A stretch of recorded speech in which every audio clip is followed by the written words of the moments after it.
Okay, so this video is dedicated to my brother and sister who are currently dealing with frozen shoulders in different cities, and anyone else who's dealing with frozen shoulders.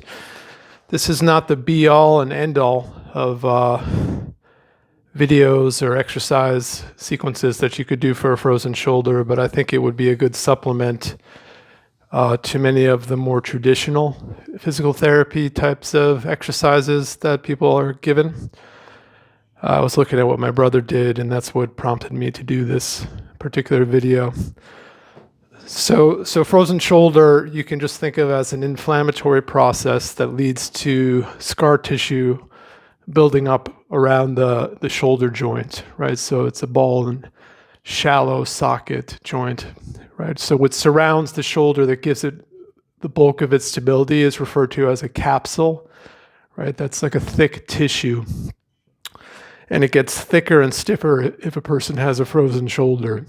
So what you see when a person starts to raise their arm to the side is they get to a certain point, and then the shoulder joint actually stops moving and the shoulder blade starts to move with it. So if I'm doing it with my right arm here, so as I raise my arm to about here, a lot of times if it's a severe frozen shoulder, they can't go hardly at all. But like, let's say we're getting to about 45, 60 degrees, right at this point, that's my limit in the shoulder joint, and then I'm going to get a shoulder shrug, right? And if I keep doing things throughout the day where I'm shrugging my shoulder, I'm liable to create more inflammation in the joint, which is what we're trying to avoid in the first place.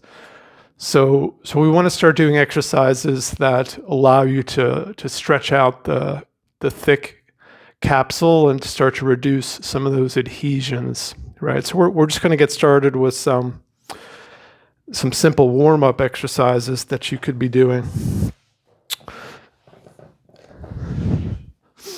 I'm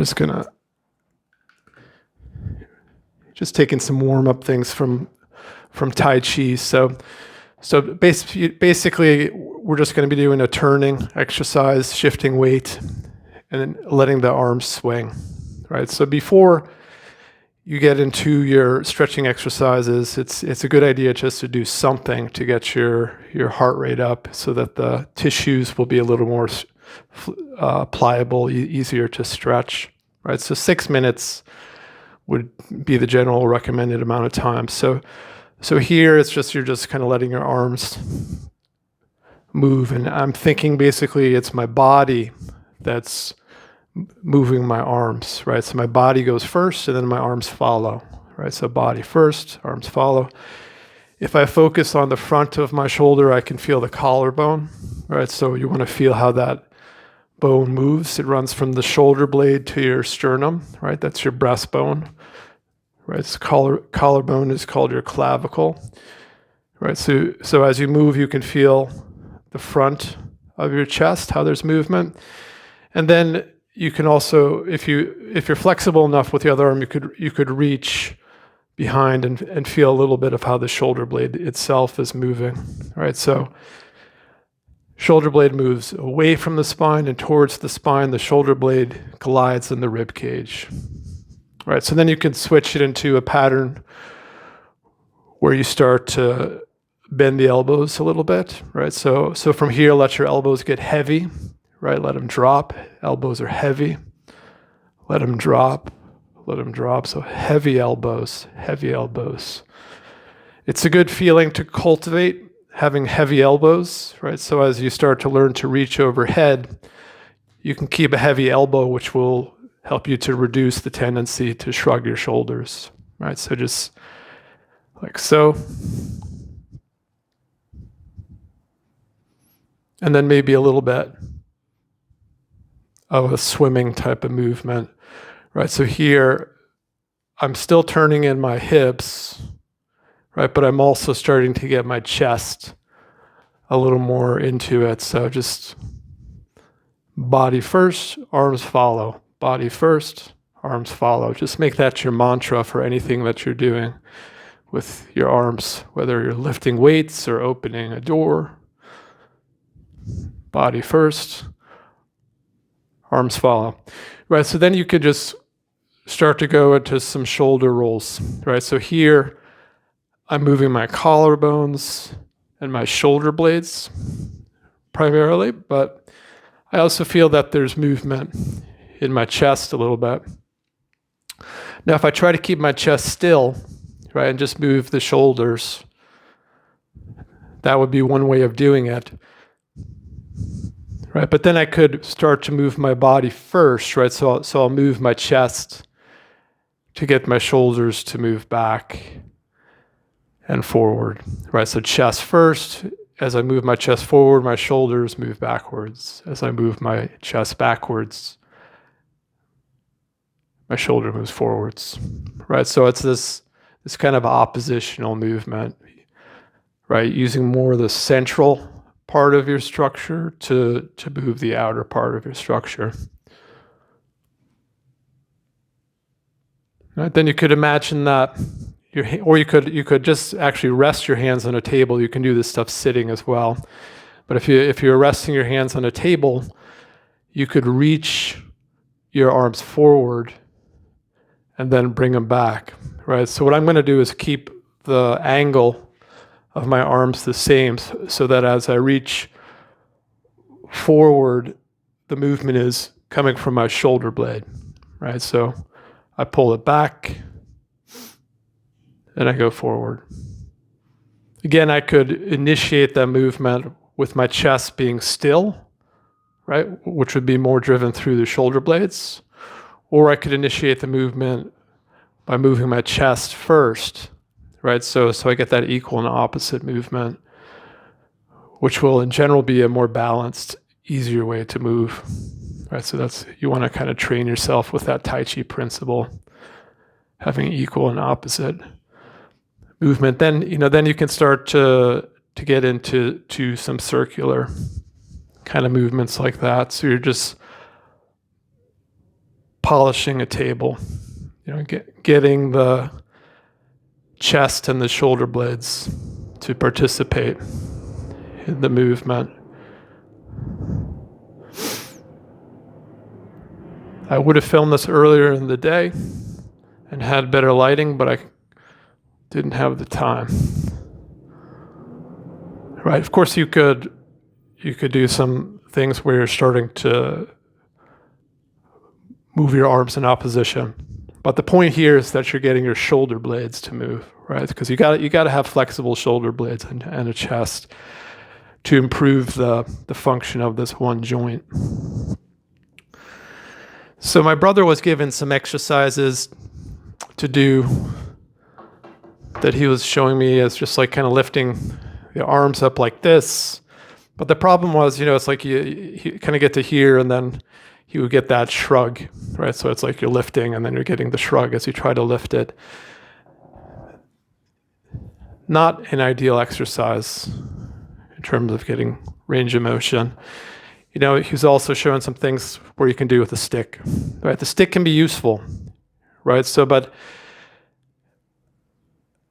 for starters, you might want to start to work a little bit more on your back in sitting. So I like this exercise, especially if you can focus on your collarbone and your shoulders so that as you're lifting your arm up, you're reducing that tendency to shrug, right? So the heavy elbow sense helps too. It's like I feel like my elbow is heavy as I lift it.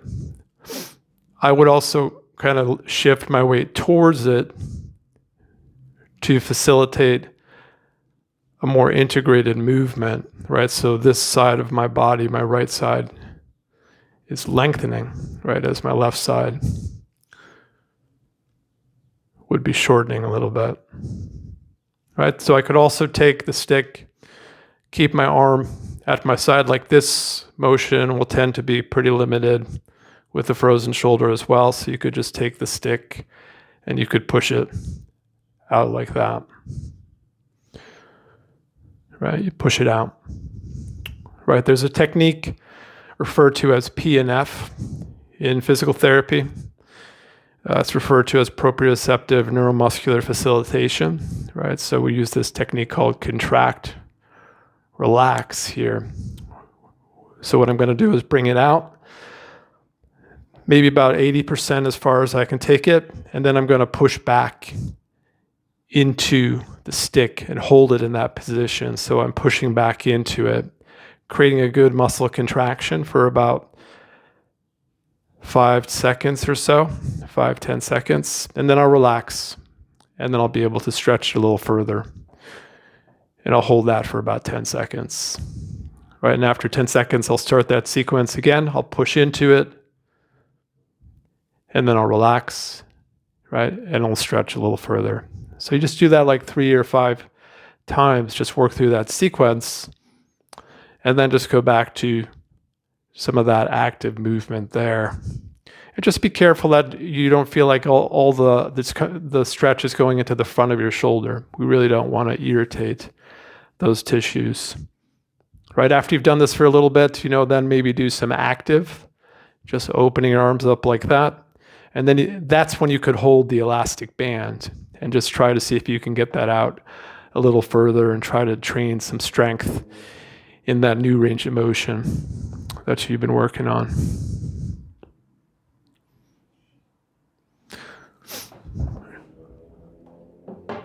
Any kind of stretch where you grab onto a doorway, right? Or some kind of a stationary object where you could turn away from the object, right? You could turn towards it, you can turn away.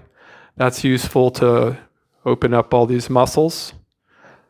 Once you're in a stretch, you can get into the habit of using your breathing, right? So here I could use my breathing to expand the tissues in this area, right? So maybe I'll turn my hand the other way, right? So I have an underhand grip, and I'll go into that stretch, and I get some different tissues that way, right? The whole deal is that you got to stretch your arm in a multitude of ways, because this is a joint that can just move all over the place. So if you go to therapy and they only give you a few types of stretches, that's really going to generally be inadequate, right? So hold on to something and twist. You could hold up high, you could hold up low, and you can just do different things that way. You could try to be in a doorway, but like this, and then try to go through the doorway here, but the odds are you're too tense to do something like that if you're dealing with a frozen shoulder in the early stages. But as you get a little better, you could be doing something like that. Again, be careful that you don't feel like you're stressing this area of the shoulder as you do these stretches. Pulling across is good to do, right? This posterior part of the shoulder, the back of the shoulder capsule, we call it the posterior capsule, tends to get very tight, right? After very tight, very thick. So it's very restricted. And that's going to tend to push your shoulder joint forward. It's going to push the ball of the shoulder forward, which will give you impingement on some of these structures. So in therapy, we're trying to loosen this up, either with some manual manipulation as well as giving you the exercises to do it. So you could roll up a towel and just get it way up in the armpit, and then just kind of pull the elbow towards your torso so that you feel that the ball of the shoulder goes in the opposite direction, right? So pull it that way. Feel like you get a good stretch, hold 10 seconds or so, take a few deep breaths. Feel like you can expand that tissue, right? A few deep breaths. Get a good stretch there. All right. The bottom of the shoulder also gets really tense, right? Very restricted. So, the way to handle that is to sit. But you could kind of give a little bit of soft tissue massage to that area, right? But if you sit and your hand is on the desk or on the kitchen counter or something, you could physically try to push the ball of your shoulder down, right? So this part of the arm is fixed, so you're pushing it down, trying to get a stretch there, right? Then you would relax. So push it down and relax. You know, if you're in the clinic, I would be up here pushing down to facilitate that, and then I would resist it by pulling up and have you pull against me, right, to train these shoulder depressor muscles. Right, so getting into some of the mat exercises.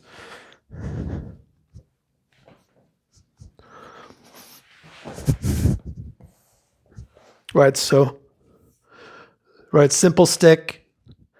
You want to bend your knees so that your back is roughly flat. You could also position your feet on the wall so your back is even flatter, and you want your chest depressed, right? You don't want your chest sticking up as you do these stretches, right? So exhale, feel the chest is down, right? So then just letting gravity do the work, right? Just doing a stretch like that.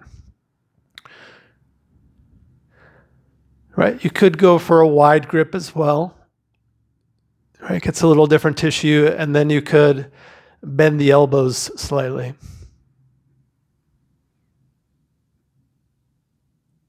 Right, so those are 3 overhead stretches you can do with a stick. Then you grab that towel,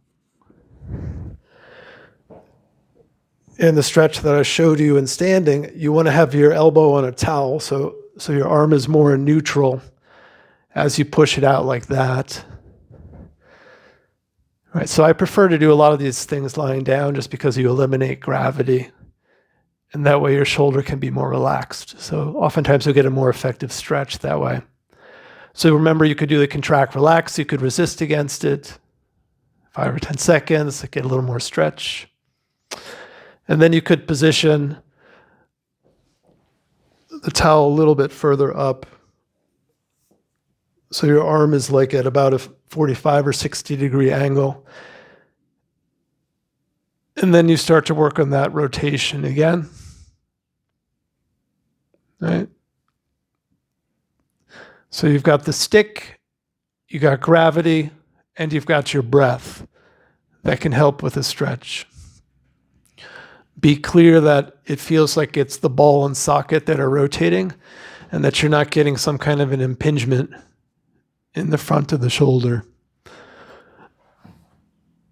Right, so those are the stick stretches that I usually would give my folks. And then you can lie on your side. Right, so you'll probably want to position the arm about here, about 45 degrees or so, and then you'll rest the hand on top of the other wrist, and you'll start to press down, right? My attention is on the back of the shoulder, on the posterior capsule, right? So as I push, I'm trying to feel that I can get that stretch. So what I'm thinking of doing perhaps is lengthening my elbow away just a little bit. So I open up the joint by lengthening the elbow away. And then I'm focusing on that ball, having the sensation of it pressing into the posterior capsule, and then just hold that stretch about 10 seconds. And then after you do several of those, you could also get into the contract, relax, right? So you would basically push back against your hand, hold it 5-10 seconds, relax, and then you'll get another stretch. Right, so from there, you want to have something for your head to rest on while you're doing that stuff. Right, so from there, you want to get into some rolling exercise, right? So you're rolling onto the shoulder that is involved, right? So this will continue to stretch the posterior capsule. So you could reach out with this arm as you do it, or you could have this arm resting, or you could be moving the elbow forward as you do it.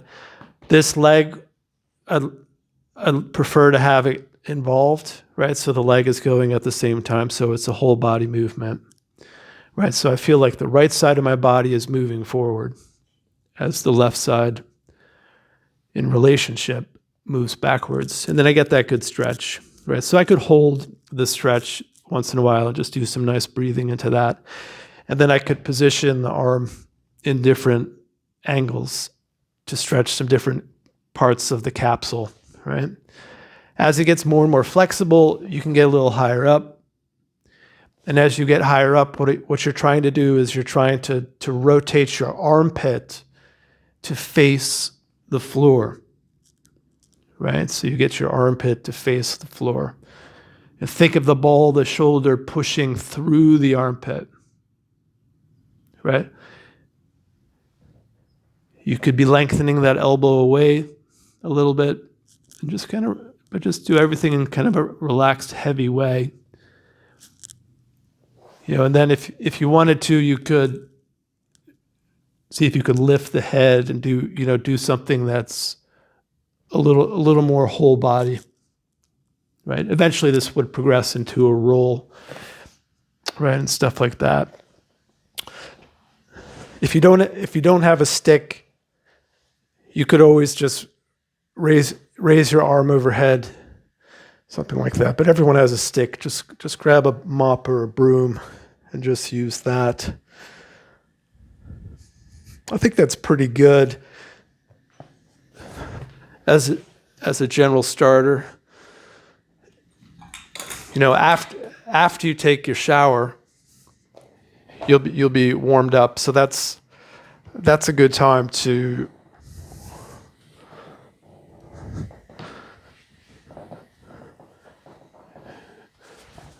just work a little bit on trying to pull that up, right? So you can get that up and you can hold it down. So you get that stretch.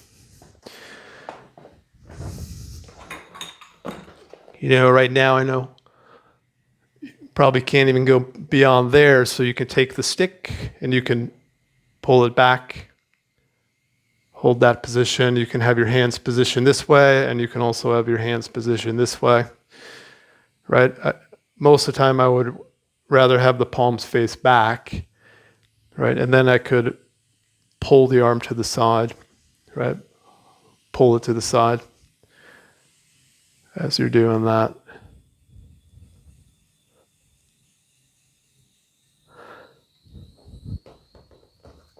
Once that starts to get a little better, you could start to work on building some strength by grabbing something like this, and you could squeeze it. Hold that for a few seconds. So, you could squeeze and keep trying to lift it up, right, as your chest is open.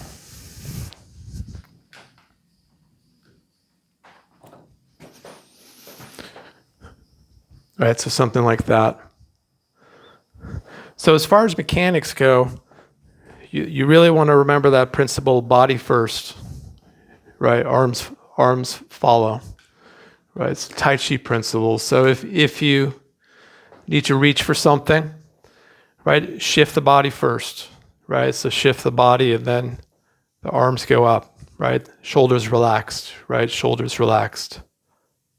It follows the body, right? If you need to push something, feel the body move first. If you watch a video where I make bread, I talk about oppositional movement, but it's all basically this principle: body moves first, right? So I can get the power from my legs and my torso behind my arms, so my muscles here don't have to work as hard, right? When you're riding your bike and you've got an issue with the shoulders, you can focus on being a little lighter on the hands, right? And just kind of see if you can distribute the weight a little more efficiently between your sitting bones on the seat as well as your feet on the pedal, right? So you just got to be careful, because if you're leaning too much, it will tend to jam the ball of the shoulder up into the shoulder blade, and that can cause inflammation over time. Right? Sleep positioning. Try not to sleep on the involved shoulder, right? So sleep on the other side, and because it needs blood flow in order to heal and to get that inflammation out of the joint, right? Put something under the shoulder like a pillow, right? Try to keep it in a nice rested position, right? So that the joint is open. If you're a back sleeper, have something under the arms, so your arms aren't like that, because that's tension in the shoulder joint. Just for general posture, right? So you want to have your arm is basically more in the midline of your torso, right? So if your tendency is to pull your arms back, that's creating a lot of tension, and it'll irritate the shoulder joints. So just let your arms just kind of rest a little more like this, if that's the case for you, and it'll feel like your arms are a little more forward at first, but over time you'll realize that this is a better position for the shoulder joints. So remember, we started with just loosening exercises, right? So whole body movements, right? So here, thinking of the elbows being heavy, right? Didn't do this one, right? But just kind of turning back and forth like that. Scapular movements, right? So take care of the other parts of your body instead of just focusing on one joint. That's one of the problems I think that physical therapists will have. It's also a limitation just due to the scope of our practice. We're treating people with particular diagnoses, and this is what sometimes their doctors expect. But it's never just one part of your body, right? It's not just the shoulder that's the problem. So if you work to improve the flexibility of your wrists, right, and you get the shoulder blades, and you get the chest, right, you get the ribs, you do a little bit of downward facing dog, or you do cat cow, you do yoga stretches, right? These types of things will help to improve the shoulder function, and generally it'll keep it more interesting, right? Because one of the problems is if you only have like 4 or 5 exercises that you're doing, it just gets boring, and people tend not to do it. And for something like a frozen shoulder, you really want to just discipline yourself, to do 30 to 60 minutes of conscious movement per day while you're doing other things. Like, you don't have to put aside an hour of your time just to do your exercises. But if you're sitting at the computer, you should be able to find things that you can do for the shoulder once in a while as you take breaks, and just take conscious breaks to rotate the joint, to stretch it open, and do all those types of things. Another classic exercise is that walking up the wall, right? Just a finger walk. There's nothing wrong with that. It's just when you're doing it, see if you can keep the shoulder relaxed, right? So just be careful that you don't keep doing this, right? It's no good to keep shrugging your shoulder. I think that's pretty good, right? Focus more on mobility, because that's what's lacking. Don't worry so much about the strengthening at this point. Think body moves first, and then the arms, and have a large variety of activities that you do, and just consistency, keep working at it. And over time, you should start to feel that this tissue starts to open up, and you just have a better sense of how the joint can function. And it's not all negative too. If you really focus on what you're doing, you can kind of transform your relationship with yourself, right? Because you'll become more conscious of what you're doing in terms of your body moving through space, right? So that's a good thing, because it'll help with mindfulness and everything else. All right, enjoy.